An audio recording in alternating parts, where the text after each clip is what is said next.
You're listening to Wonderful Life with Tom Rohr. From Fayetteville to Pottersville, from Rogers to Bedford Falls, we're discovering how one person's life can have an effect on so many other lives. I'm visiting today with Bob Gambrel. By all measures, Bob has been blessed to enjoy a full, active life until one day a diagnosis opened up an unexpected chapter in his life. Welcome, Bob. Hi, Tom. It's good to have you here. Good to be here. Why don't we start out today with you going through and talking about a little bit about yourself, about your family, your career? Absolutely. I'm 65 and a half years old, born and raised in Omaha, Nebraska. Went to school here, public schools. Went to the University of Nebraska at Omaha, graduated in 1975. After I got out of college, I went to work for the Kellogg Company and worked there 35 years until I retired in 2011. Wow, 35 years. Yeah. Well, that doesn't happen too much anymore, does it? Yeah, it seems more and more rare. It sure does. And you spent your whole career with Kellogg? Well, I had a few missteps when I first got out of college, but 35 years, that's what I did, 35 years. That's quite an accomplishment. Yeah, I'm proud of it. Yeah, you should be. Well, it was a good place to work, good pay, good benefits, and it provided well for my family. Awesome. Now, what'd you do there? Oh, I had all kinds of different jobs. I was hired on as an industrial engineer trainee, and then I moved on up a little bit into management and was a supervisor out in a plant. I was a process engineer. I was a plant scheduler. I had a lot of different hats that I wore out there, and each one of them was really interesting, and I learned a heck of a lot. Okay, Jane and I have been married 35 years. I was married previously, and I have two daughters with my first wife. One of them is, the oldest one is Heather. She lives down in St. Louis, and my youngest, with my previous wife, is Krista, and she lives here in Omaha. Jane and I have four. The oldest one is Bobby, and he lives down in Nashville with his wife, Maggie, and my granddaughter, Carrie, and they're expecting a baby here in a couple of months, a son. That'll be our first grandson. Oh, they're gonna name him Robert Charles, but they're gonna call him Charlie. Okay. As his nickname. Then we have twins, a boy and a girl, Mike and Ann, and they're the next two. And then the baby of the family is Mary, our youngest. Okay. Mike and Ann. Mike lives here in town. He's trying to find an art teacher job. Ann, she lives in Philadelphia working on her PhD at Princeton University in cosmology. And then Mary is our youngest, and she lives here in town and is working in public accounting. So now you've been retired for how long now? I've retired, my last day on the job was mid-June 2011, but I had accrued a lot of vacation, so my official retirement date was sometime out there in the middle to end of August of 2011. What are some of the things that you've been able to do since you retired? Well, the main thing that we did after I retired was we did a heck of a lot of traveling. We visited 49 out of the 50 states, went to Ireland a couple of times. That was always our life's dream, was to spend a lot of time seeing the country, seeing the world, and we've been really blessed and fortunate to be able to do that. So as I understand, a little over 3 years ago, you were diagnosed with amyotrophic lateral sclerosis, ALS. Correct, yeah. Or some people call it Lou Gehrig's disease. That's correct, yeah. Yeah, it was in the fall of 2014. Jane and I went up to Minneapolis. That's where our oldest son, Bobby, was working at the time. He was going to graduate school up there at the University of Minnesota. He and Maggie, his wife, had bought a house. They needed some shelves built down in their basement. I, of course, retired. We said, sure, we'll come up and help. But I just could not swing a hammer right. Could hardly hold a skill saw. And it was, kind of shocking to me because I'd never had that problem before. I figured, heck, I'm just getting old, And so we got back home and we went to the gym and worked out and worked out and worked out, and I didn't get any stronger. So about the first of the year, we had a get-together and had some friends over. One of my buddies was watching me struggling to try to, I'll be honest with you, trying to twist a cap off a bottle of beer. And he said, man, you better go get that checked out. That started the whole diagnosis process, the diagnosing process. Took 3 months for them to come up with a diagnosis. So in March 4th, 2015 is when I was officially diagnosed with ALS. I had been to 3, that was my second neurologist that diagnosed me.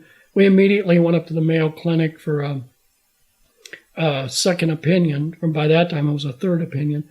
And they did confirm the ALS diagnosis. And as you can imagine, it was devastating. Yeah. Now, had you ever met anybody with ALS? You know, there was a guy I worked with out at Kellogg's, an hourly guy, who retired. I had worked with him for, my whole 35 years. After he retired, he came down with ALS, or developed ALS almost immediately. And he came back out to the plant for a visit. Gosh, he was in bad shape, and I felt so bad for him. And he died, unfortunately, really fast from it. He didn't last very long. Yeah, so that's the only guy, only person that I know. At that time, now I know a whole bunch of them. Yeah, I know that it's very rare, the disease itself. And that's... They say that 5 out of 100,000 is how many people have ALS. Wow. Not very many. Okay. So now you have an ongoing treatment process. Can you take us through what that involves? Well, the University Hospital here, the University of Nebraska Medical Center here in town, they have what's called an ALS clinic that I go to once every 3 months. What they do is you meet with a neurologist, you meet with a speech pathologist, a nutritionist, a occupational therapist, a social worker, physical therapist, and any issues that you're having, they work with you on trying to help keep your quality of life as good as possible. Wow. So it really takes a village of folks to support somebody with your condition. It does. And the local ALS society, or association, they're real helpful too. They're always represented at the clinics, and they have all kinds of support that they give to the patients. Wow. Now, and you said that there's also a community of other people that are dealing with the same kind of things that you network with? It's not a large community because there's so few people that have ALS. But, they have support group meetings once a month that we attend. And then they also have care provider support group meetings too that my wife goes to, and my kids too. Okay. So how's that affected your everyday life? I mean, ALS? Did you have to make some adjustments to your home? Oh, well, once I got diagnosed with the ALS, Jane and I talked and decided that we needed to immediately move to a different house because we had a traditional 2-story house and we needed something that would be more handicapped accessible. So we started the process of looking for a new house, moved into the house that we're in right now in the fall of 2015. So we moved pretty fast on it. The house is completely handicapped accessible, no steps, wide doors, roll-in shower. So I think it's going to work out well for us. So it's something that really accommodates your needs at this point? At this point, yes, it does. Yes, it does. So what's it like when you're going out in public? I assume you still get out and well, the disease, if you let it, can make your world really small. It's hard to get out. It's hard to, you can't do anything. Well, at least in terms of my progression, I can't do much without assistance. So if we go out to eat, for example, Jane has to help me get in the car, buckle me in, or one of the kids or a friend. When we sit down to eat, she has to feed me now because my arms don't work. I get tired I just fatigue really quickly. Yeah. And so you really have to plan that trip pretty tightly. Well, we know that when we go out for something like that, it's not going to be something that will be out very long. Usually about 8 or 9 o'clock. If we go out at 6, by 8 or 9 o'clock, 3 hours later, 4 hours later, I'm ready to come back home. Okay. Well, now I understand you're very active in your local ALS chapter, and I also understand that this last summer you were chosen to represent them in a trip to Washington, D.C. Tell us about that experience. Well, they have an event in D.C. once a year called ALS Advocacy Day, and Jane and I went to that, and our daughter Ann came down from Philadelphia to join us. And what we did was we met with all of our elected representatives from the state of Nebraska to tell them our story and to ask that they support legislation that would increase ALS research, reduce the waiting time for people to be able to get Social Security disability if they have ALS. It was I was very impressed with the meetings. The representatives, without exception, were all very concerned and caring. And you got to realize these guys probably have people every 15 minutes coming in there, every half hour, coming in there to ask them for something. But they were very accommodating and very supportive. It was a good experience. Yeah. And some of the challenges are just based on the fact that very few people have ALS. It affects the availability of medicine or other things that you could use as treatments. Can you expand upon that a little bit? Well, there up until this past spring, there was only one approved treatment for ALS, and it's a drug, an oral drug called Rilutec or Riluzole. And it's been around for 20 years. What it'll do is it'll slow down the progression of disease and maybe give you an extra 2 or 3 months of life. Recently, though, the one that was announced this past spring was a drug called Radicava. It was a fast-track approved drug by the FDA. It's an infusion drug, and it's supposed to, in theory, slow the disease progression down by up to 30%. Wow. Won't cure it, won't reverse it, but it'll slow it down. So I don't know about the other guys that are taking it. I'm taking it now. But the hope is that it'll slow it down enough so that they'll be able to, you'll live long enough so that they'll get a cure. Right. So that they can maybe at least stop it or reverse it. So those are the only 2 drugs that are out there for it right now. But there is a lot of research going on, a lot of smart people working on coming up with a cure, coming up with a treatment. So there's a lot. And when I first got diagnosed, I immediately got involved in drug trials because there's always drug trials going on, people looking to come up with a cure or a treatment. I think anything we can do to help find a cure or treatment is what we ought to be doing. Yeah, and you want to be part of that solution. Oh, absolutely. Absolutely. Yeah, that's beautiful, Bob. Yeah. I know many people became aware or more aware of ALS recently with the Bucket Challenge. That was something that was very popular. I think your chapter also has a walk. They do. How are you involved in those type things? Well, we do fundraising in support of the walk. My wife Jane has been just a bulldog, and your wife, Tree, she handled the first fundraiser back in when I was first diagnosed, the first ALS walk. And we've been heavily involved in that ever since I've been diagnosed. And we've raised quite a bit of money for the ALS Association. And then the ALS Association, in turn, takes that money and helps all of the patients and also funds research, too. So it's a great way to raise money for the cause.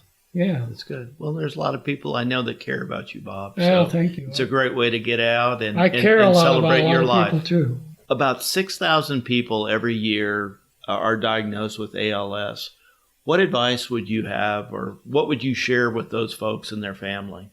Well, I think the main thing for me is to just try, and that's hard to do this, but try not to focus on all the things you're losing or you've lost. try to get up every day and try to make the best of it. Keep a smile on your face. Try to keep a good positive attitude. And that's hard. It's hard. You can't do it every day. But just try to live each day to its fullest and to just go forward a day at a time. That's good advice. Hey, if you're up to it, I usually do a few lightning round questions here. Would you mind going through a couple of those? I'll give it a try. Let's give it a shot. So throughout your life, what are you most known for? Well, it's probably that I'm always willing to give a guy a hand. I'm not the kind of guy to sit, and watch TV or watch the world go by. I've always been active and involved. And if somebody needs help with something, they come to me and I'll do my darndest to help them. What is your favorite television show or maybe Stop right there. Okay. It's Judge Judy. Oh, okay. Yes. Now, what do you like about Judge Judy? It's hard to define, but she's a no-nonsense, real direct person, sometimes over the top that way, but and I've always been that way ever since I started watching it. It just get a kick out of the way that she just tells it like it is. Watch it every day, 4 o'clock. I love it. All right, final question. What's the funniest thing that's happened to you recently? Well, okay, so when you have ALS, you got to have a sense of humor because all these little things that you would do automatically, you just can't do it anymore. So I've gotten trapped in my shirt several times. And if you get all down about that and think, oh my God, I can't do this anymore, then it can be really depressing. But if you're like, go running out of your bedroom saying, help, I'm trapped in my shirt, then everybody has a big laugh about it and they come and help you. And yeah, but that's one of the funniest things that's happened recently. Well, Bob, I appreciate you spending a little time with us today. Pleasure talking to you. You are definitely in our prayers. Thank you very much. You and your family. Thank you. Remember, all you can take with you is that which you give away. This is Tom Rohr, the richest man in town, signing off till next time.